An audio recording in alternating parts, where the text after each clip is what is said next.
أعوذ بالله من الشيطان الرجيم. بسم الله الرحمن الرحيم. والعاديات ضبحا فالموريات قدحا فالمغيرات صبحا فأثرن به نقعا فوسطن به جمعا إن الإنسان لربه لكنود وإنه على ذلك لشهيد وإنه لحب الخير لشديد أفلا يعلم إذا بعثر ما في القبور وحصل ما في الصدور إن ربهم بهم يومئذ لخبير. صدق الله العظيم. راشور لگا بیان د تور زلفو اے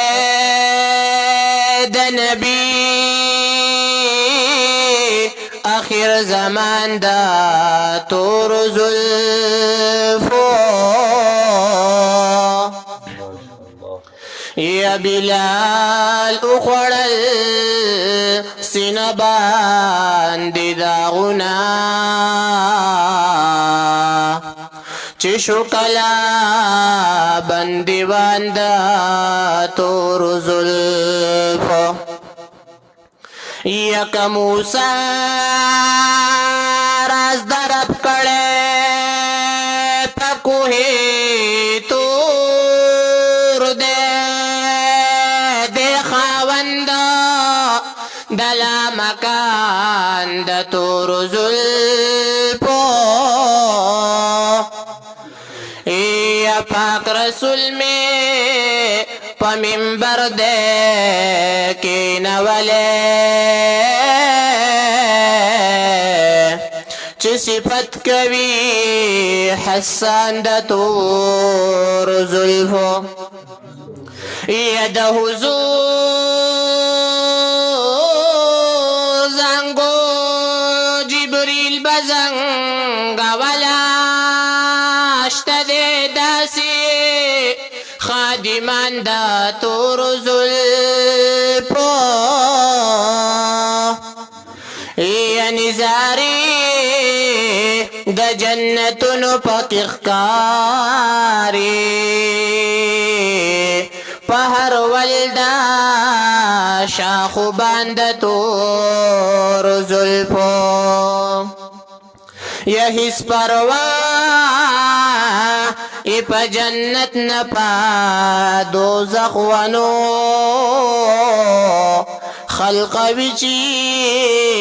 عشقان د تور زلفو